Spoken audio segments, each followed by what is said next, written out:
Hey, ¿qué onda? Mi nombre es Jonathan Domingo y estás escuchando mi podcast. Ok, entonces seguimos con la serie de Leyendo y Entendiendo la Biblia. Entonces hoy vamos a hablar acerca de un panorama de la Biblia y tengo 5 puntos que son importantes para entender la Biblia. El primero es que la Biblia no es un libro. Son 66 libros, cada uno diferente. Cada uno se lee diferente, cada uno se interpreta diferente. Hay 40 autores distintos.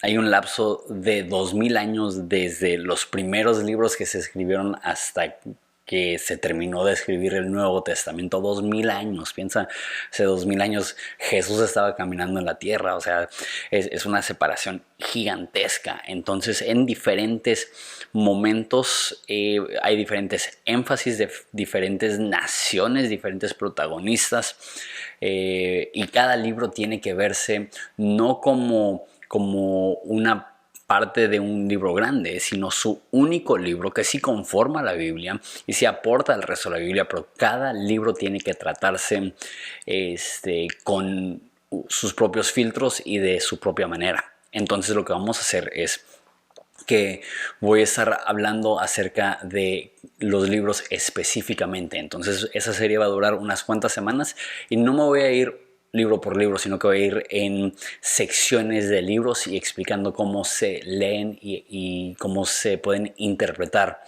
esos libros. Eso me lleva a mi segundo punto.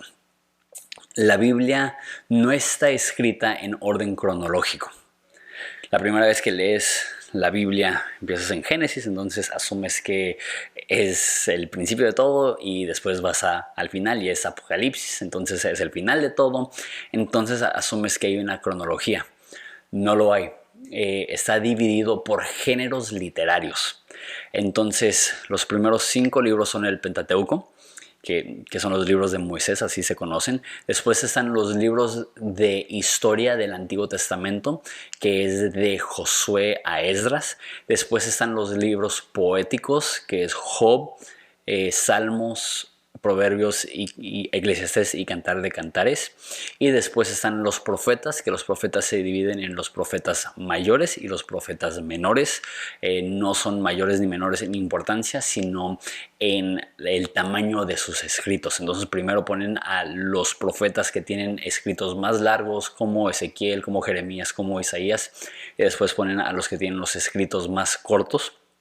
Pero si alguna vez has leído el Antiguo Testamento te das cuenta, estás leyendo en Esdras y Esdras narra lo último de la historia del Antiguo Testamento y de repente empiezas en Job, que es el próximo libro, y eso narra cosas que sucedieron alrededor de los tiempos de Abraham. Entonces, si no te percatas de eso, empiezas a perderle un poco el sentido. Es loco pensar que Salmos fue escrito cientos de años antes de Nehemías y viene varios libros después de Nehemías. Entonces, sí, eso es el Antiguo Testamento. El Nuevo Testamento tiene los evangelios, tiene el libro histórico de Hechos, después tiene las epístolas paulinas, después tiene las epístolas paulinas que son pastorales, las conocidas sencillamente como las epístolas pastorales, y luego tiene el resto de las epístolas escritos por otros autores que no es Pablo, y después tenemos el Apocalipsis. Cada una de esas secciones son géneros literarios que tienen sus propias reglas de cómo estudiarse, y eso es lo que vamos a estar viendo en los próximos cuantos videos. 3. Hay una jerarquía de interpretación. No se le da la misma importancia a toda la Biblia, eso es importante. No leemos Eclesiastés con el mismo filtro que leemos las palabras de Jesús.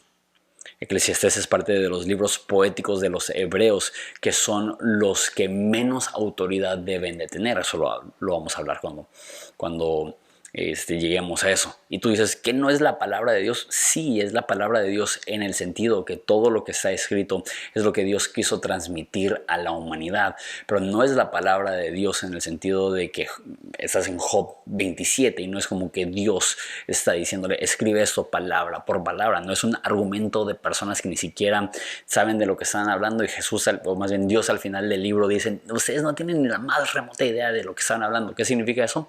Job, del capítulo 3 al capítulo 38, Dios mismo dijo, no saben lo que están hablando. Pablo dijo, esto les escribo no Dios, sino yo.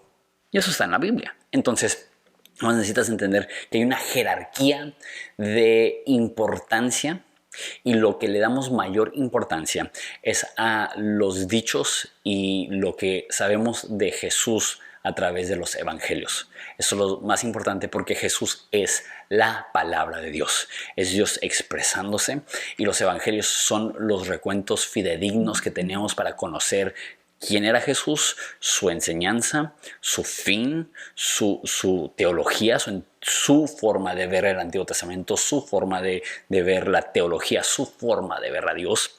Entonces, como más importante es los escritos de Jesús, y después son los escritos de Pablo. Eso ha sido el acuerdo de toda la historia de la iglesia, que ven en cuanto a doctrina después de Jesús a Pablo como la máxima autoridad de determinar qué es lo que debemos de creer cuando leemos otras partes de la Biblia. Y de ahí ya va en secuencia.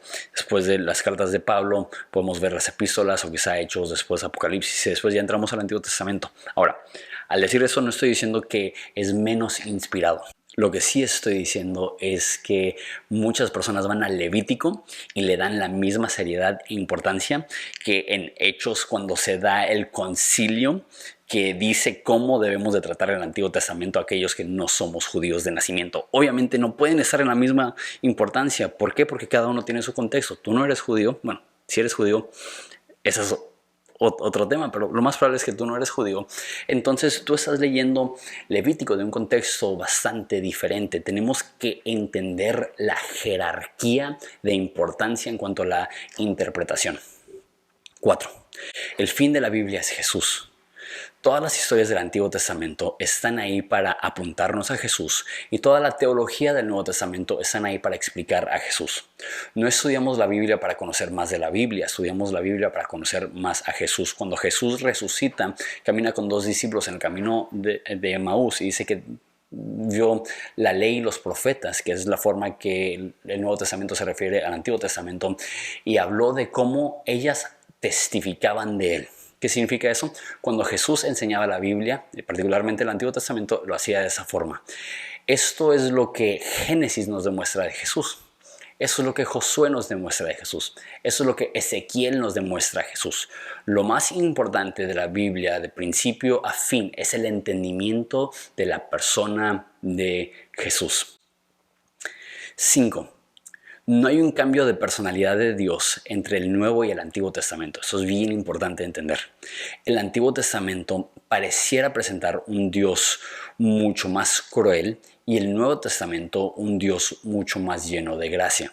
Pero muchos han mostrado que en el Antiguo Testamento hay un Dios de gracia, y que en el Nuevo Testamento también hay un Dios de juicio. Entonces, una vez más, no es que separamos y que nuestro paradigma es, la personalidad del Antiguo Testamento de Dios y la personalidad del Nuevo Testamento. No, sí es la misma persona. Entonces, ¿cómo entendemos entonces lo que sucede en el Antiguo Testamento, que es difícil entender? Lo vemos a través del filtro de Jesús. Y las enseñanzas de Jesús es lo que toma prioridad por encima de todo para poder entender la Biblia. Sé que quizá eso también te genera algunas preguntas, pero creo yo que al estar viendo cada género literario uno por uno, se van a ir aclarando un poco esas dudas. Nos vemos en el próximo video.